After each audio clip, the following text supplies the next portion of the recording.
A revolutionary greetings, comrades. The workers in Zimbabwe in the public sector announced that today, the 26th of September, they will be embarking on industrial action to force the employer government to pay them a living wage and to improve their working conditions. As the Zimbabwe Communist Party, we support the industrial action by the workers in Zimbabwe. We call on all of us as Zimbabweans to give solidarity to the workers in Zimbabwe. We call on other trade union movements inside Zimbabwe to join this industrial action and be in solidarity with the workers in the public sector.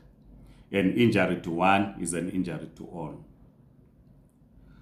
We know that we can only resolve this impasse if the Zimbabwean government is committed to pay a living wage to the workers and in improving their working conditions.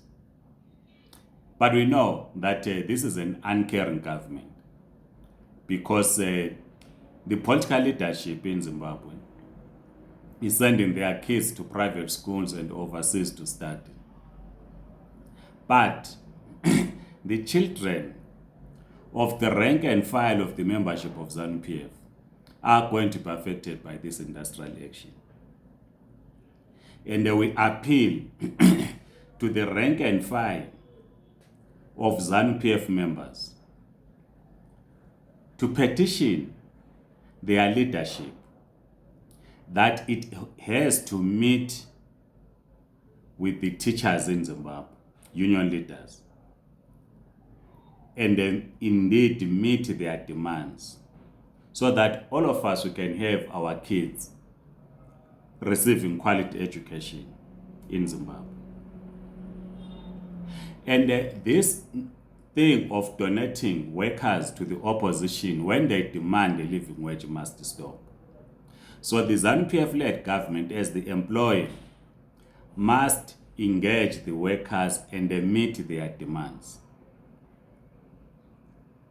We call on all trade unions in Zimbabwe to support this industrial action. We know that some have been intimidated. This is why we must have unity across all sectors of our economy. The workers in the informal sector must give solidarity to the workers in the public service. We call on international trade unions to give solidarity to the workers in Zimbabwe. We call on all political parties, civil servants to give solidarity to the workers in Zimbabwe. And we know that only the unity of the working class in Zimbabwe will result in government meeting the demands of the workers. Our special message to the members of the Zimbabwe Republic Police,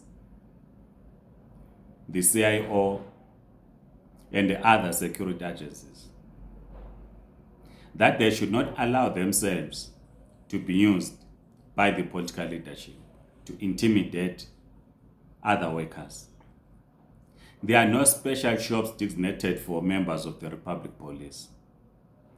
We buy from the same shops. The collapse of the economy is affecting all of us. Children of members of the Zimbabwe Republic Police, the military, and everyone, just like our own children, attend public schools. And they will be affected by this industrial action. So workers in the security sector should not allow themselves to be used by politicians to intimidate and harass other workers. On the contrary, workers must find a common ground. And the common ground is there. We are all suffering. When was the last time that members of the Zimbabwe Republic Police received a new pair of uniforms? if you are a member of the Zimbabwe Republic Police, before you pick up that donkey peer to go and harass and intimidate workers from the teachers union, ask yourself, what are you going to eat in the morning before you leave your house? What is your family going to eat? Does your family have access to food? Does your family have access to clean drinking water? Does your family have access to electricity? Do you have money in your pocket to buy groceries for your family? These are some of the questions that you must ask yourself before you are deployed to go out and intimidate other workers. While we know that in Zimbabwe, members of the Zimbabwe Republic Police are not allowed to join trade unions, but what you must know as a member of the Zimbabwe Republic Police is that you are a worker,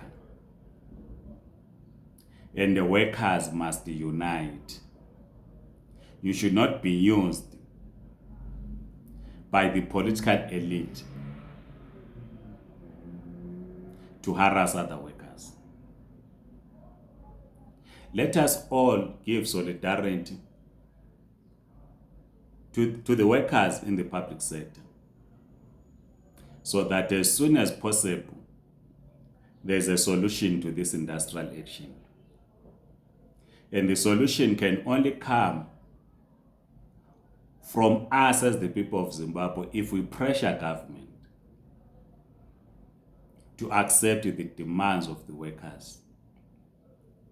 Once the demands of the workers are met, we as parents will then demand from the teachers to say, we want you in class. I have heard many parents complaining about the homeworks, that they have to do homeworks, and many parents seem to have forgotten what they learned some decades ago in school. We then need to ask and demand that indeed teachers stay in class and teach. But you cannot make this demand when they are not being paid. So the first step is for us as the people of Zimbabwe to force the employer, that is the government, to meet the demands of the workers. Please share your views on how you want to give solidarity to the workers. Please like this video, circulate to your contacts, and please subscribe to this YouTube channel, Amandla Comrades. Qina msebenzi qina. Shinga mshandi shinga. Thank you, comrades.